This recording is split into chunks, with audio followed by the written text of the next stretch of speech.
ধন্যবাদ যে যেখান থেকে আমার এই ভিডিওটি দেখছেন।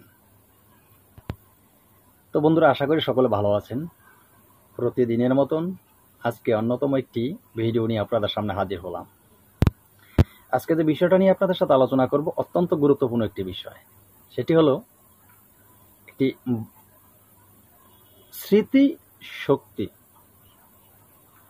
স্মৃতিশক্তি ধরে রাখার মতন পাওয়ারফুল একটি বিষয় নিয়ে আজকে আলোচনা করব। এখন বলতে পারেন যে গুরুজি সেটা কি? আমরা অনেকে আছি, আমাদের এখন কোনো একটা জিনিস পড়লাম, কিছুক্ষণ পরে মনে থাকে না। এখন একটা জিনিস ভালোভাবে মুখস্থ করলাম, কিছুক্ষণ পরে সেটা ভুলে যাই, মনে থাকে না। এটা আমাদের যুবকদের ভিতরে অনেকে আছে এবং অনেক শিশুদের ভিতরে এরকম সমস্যাগুলি হয়। বৃদ্ধ যারা আছেন তাদের তো হবেই, তাদের তো স্মৃতিশক্তি এমনিতে কমে যায়, তাদের বেলা সেটা কোনো বিষয় না।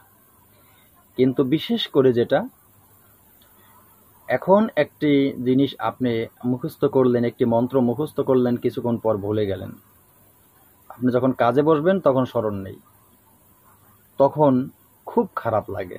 আর মন্ত্র দেখে দেখে কাজ করলে সে কাজ কখনো সফলতা আসে না। তাই আজকের এই পাওয়ারফুল একটি যন্ত্রম আপনাদের জন্য নিয়ে এসেছি। এই যন্ত্রটি আমার বলা নিয়ম মতন আপনারা অঙ্কন করবেন। অঙ্কন করে এই সমস্যাগুলি যাদের আছে, যাদের নাই তারাও খেতে পারেন, এটি খাবেন আপনারা। আপনাদের খেতে হবে। কিভাবে খাবেন, কোন নিয়মে খেলে আপনারা এর সুফল পাবেন, আজকে সে বিষয়ে আলোচনা করব। অত্যন্ত গুরুত্বপূর্ণ এই ভিডিওটি প্রত্যেকটা মানুষের জন্য গুরুত্বপূর্ণ।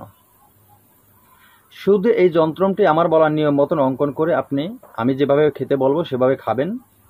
আপনি দেখবেন সর্বোচ্চ 2 সপ্তাহের ভিতরেই আপনার যে স্মৃতিশক্তি কম ছিল সেটা দ্বিগুণ হয়ে যাবে। এই যন্ত্রটি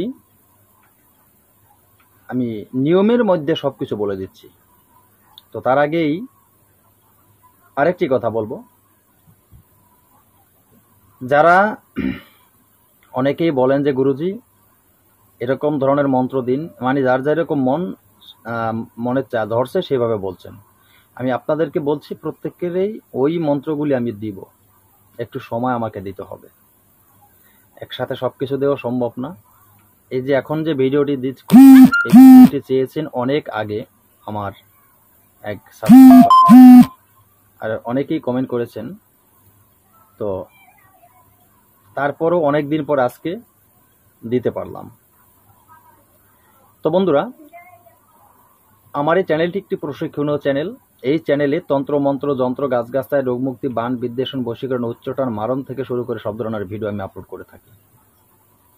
ভালো মন্দ সব বিষয়ে আমি আলোচনা করি, কারণ আমি যদি সব জিনিস আপনাদেরকে না দিই আপনারা কোথায় পাবেন। তাই সব ধরনের জিনিস আপনাদের দেওয়া আমার প্রয়োজন। তাই যারা এখনো চ্যানেলটি সাবস্ক্রাইব করেননি, চ্যানেলটি সাবস্ক্রাইব করুন, পাশে থাকা বেল আইকনটি বাজিয়ে দিন, নোটিফিকেশন অন করে দিন, চ্যানেলটি লাইক দিয়ে দিন, যাতে আমি নতুন ভিডিও আপলোড করার সাথে সাথে সবার আগে আপনার কাছে চলে যায়। দেখেন, এই সমাজে দুষ্ট মানুষ আছে, অভাব নেই, যারা আপনার ভালো চায় না। আপনি একটু ভালোভাবে বা চলতে চাইবেন, আপনাকে নিচে নেবে, টেনে নিচে নামিয়ে দেবে।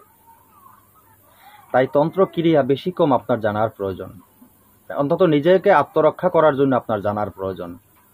আমি যে বিষয়গুলি আপনাদেরকে দিই, সঠিক মন্ত্র সঠিক নিয়ম একসাথে দিয়ে থাকি, কোনো ভুল না। গুরুমুখী বিদ্যাগুলো দিয়ে থাকি, সঠিক নিয়ম মতো আপনারা প্রয়োগ করতে পারলেই আপনারা 100-এ 100 ফল পাবেন। ঠিক আছে, 100% আপনারা রেজাল্ট পাবেন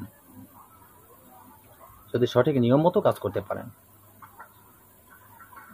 তো আমি মাঝখানে আপনাদেরকে কেন ভিডিও দিতে পারি নাই, যাক সে বিষয়ে একটা ভিডিওর মধ্যে বলে দিচ্ছি। তো সে বিষয়ে আজকে আলোচনা করব না, ভিডিওটি সংক্ষিপ্ত করব। নিয়মটি বলে দিচ্ছি আমি, নিয়মটি লিখে নিন, সুন্দরভাবে আপনি লিখে নিন। আজকের যে যন্ত্রটি, এই যন্ত্রটি চীনা মাটির প্লেট।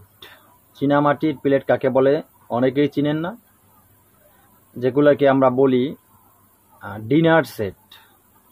ডিনার সেট আমরা যেগুলোকে বলি, এটা হলো চীনা মাটির প্লেট। এক ধরনের মাটি দিয়ে এই প্লেটটি তৈরি করা হয়। এই যে প্লেটগুলি আছে, আপনি এর একটি প্লেট নেবেন, যে প্লেটের নিচের সাইডটা চওড়া হবে, খুব চ্যাপ্টা হবে, এরকম একটি প্লেট আপনি নেবেন। তো এরকম একটি প্লেট আপনি নিয়ে আজকে যে যন্ত্রটি আপনাকে দিয়েছি, এই যন্ত্রটি যেভাবে অঙ্কন করা আছে ঠিক এভাবেই আপনি অঙ্কন করবেন, কোথাও যাতে কোনো ভুল না হয়। আপনি যন্ত্রটি এভাবেই অঙ্কন করবেন। যন্ত্রটি অঙ্কন করবেন কি দিয়ে? যন্ত্রটি আপনি মেশকো এবং জাফরান, মেশকো জাফরান যে কালি হয়, সেই মেশকো জাফরান কালি দিয়ে আপনি অঙ্কন করবেন। এবং আপনি কলম ব্যবহার করবেন আনারের ডাল, আনারের 8 আঙ্গুল পরিমাণ ডাল আপনি নেবেন। 8 আঙ্গুল পরিমাণ ডাল নিয়ে সেটাকে সরু করবেন, সরু করে কলমের রূপ তৈরি করে সেটাকে ওই কালিতে ডুবিয়ে ডুবিয়ে আপনি ওই প্লেটের উপরে সুন্দরভাবে অঙ্কন করবেন এই যন্ত্রটি। তো বন্ধুরা, এই যন্ত্রটি যখন অঙ্কন করা হয়ে যাবে, আপনি ওই প্লেটের ভিতরে একটু গঙ্গা জল দিবেন। মনে রাখবেন, একটু গঙ্গা জল দেবেন। এই জলটা তুলবেন যখন জোয়ারের যখন সময় হয়, নদীতে যখন পানি ভরে যায়, জোয়ার যেটাকে বলা হয়, ভাটির সময় তুলবেন না। যখন জোয়ারের সময় নদী ভরে যায়, সেই সময় আপনি এই গঙ্গা জল তুলবেন। এখন অনেকে প্রশ্ন করতে পারেন, গুরুজি আমার কাছে তো গঙ্গা জল নেই, আমি কোথায় পাবো? আপনার কাছে যেহেতু গঙ্গা জল নেই, আপনি কূপের জল নেবেন। তো আপনি যেহেতু কূপের জল নেবেন, আপনি খুব সুন্দর করে স্নান করে তারপরে পরিষ্কার হয়ে এই যন্ত্রটি অঙ্কন করতে হবে। তো সেই যখন আপনি স্নান করবেন, পরিষ্কার যখন হবেন, তখনই আপনি কূপের জল নেবেন। তো কূপের জল নেওয়ার সময় আপনি ওই জলের ভিতরে 3টি তুলসী পাতা দিয়ে দিবেন, ঠিক আছে? এরপরে আপনি এই যে যন্ত্রটি অঙ্কন করবেন।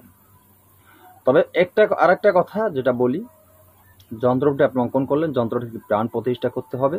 সেটা কিন্তু অবশ্যই যন্ত্রর প্রাণ প্রতিষ্ঠা করতে হয়। যন্ত্রর প্রাণ প্রতিষ্ঠা করতে কি করতে হবে?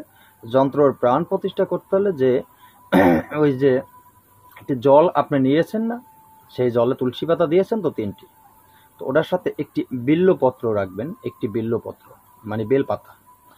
বেলপাতা রেখে ওই বেলপাতাটি ওই হালকা ওই জলের ভিতরে একটু দিয়ে আপনি একটি মন্ত্র পড়বেন। এটা হলো আপনার প্রত্যেকটা যন্ত্রর আপনার প্রাণ প্রতিষ্ঠা করার সময় প্রয়োজন হয়, ঠিক আছে? এটা গায়ত্রী মন্ত্র। সেই গায়ত্রী মন্ত্রটা হলো ওম ভূর্ভুবস্বঃ তৎসবিতু বরেণ্যং ভর্গো দেবা স্বাধিমহি ধিয়ো ইয়ো নঃ প্রচোদয়াৎ। এই মন্ত্রটি আপনি একবার বলবেন, এই একটু জল চুবানি দিয়ে ওটি ওই যন্ত্রের উপরে ছিটা মেরে দেবেন। এভাবে 3বার পড়বেন, 3বার ছিটা মেরে দিবেন। এই পর্যায়ে মন্ত্রটি পড়বেন, সেটা হলো ওম গণেশ দুই বাঘ দুই মম কাজে বাক্য সিদ্ধি কুরুকুরু সোহা। ওম গণেশ দুই বাঘ দুই মম কাজে বাক্য সিদ্ধি কুরুকুরু সোহা। ওম গণেশ দুই বাঘ দুই মম কাজে বাক্য সিদ্ধি কুরুকুরু সোহা। এই যে মন্ত্রটি, এই মন্ত্রটি আপনি 3বার পড়বেন, 3টা ফুঁক দিবেন আপনার এই যন্ত্রের উপরে। এরপরে আপনি ওইটার ভিতরে ওই যে বাকি যে যতটুকু জল আপনার কাছে আছে, সেই জলটুকু আপনি দিয়ে সুন্দর করে ধুয়ে একটি কাচের গ্লাসে নিয়ে আপনি সেটাকে খেয়ে ফেলতে পারেন। তো এভাবে যদি আপনি কিছুদিন খান, আপনি দেখবেন আপনার স্মৃতিশক্তি প্রতিনিয়ত আগে যতটুকু ছিল তার চেয়ে অনেকটা স্মৃতিশক্তি আপনার বাড়তেছে। গুরুজি আমি বুঝবো কিভাবে? আপনি যখন দেখবেন যে আগে আমার যে স্মরণ যে ছিল, আমার একটা জিনিস পড়লেই খেয়াল থাকতো না, মনে থাকতো না, ভুলে যেতাম, একটা জিনিস রাখলে ভুলে যেতাম, ঠিক আছে? এই জিনিসগুলি আপনি দেখবেন আপনার স্মরণে আসতেছে, খুব দ্রুতভাবে আপনার স্মরণে আসতেছে। তখনই আপনি বুঝতে পারবেন যে আপনার কাজ করতেছে এই যন্ত্র। তো বন্ধুরা, আশা করি বুঝতে পেরেছেন। আজকের মতো ভিডিও এখানে শেষ করব। নতুন ভিডিও নিয়ে আসার আগ পর্যন্ত সকলে ভালো থাকবেন। আপনাদের যার যা মতামত অবশ্যই কমেন্টে লিখবেন। অফলাইনে ফোন দিয়ে কেউ ডিস্টার্ব করবেন না, বারবার বলে দিলাম। স্ক্রিনে দেওয়া নাম্বারে ইমো হোয়াটসঅ্যাপ দুটোই আছে। ইমো হোয়াটসঅ্যাপে আপনারা ভয়েস দিবেন, আমার সময় মতো আমি আপনাদের রিপ্লাই দেব।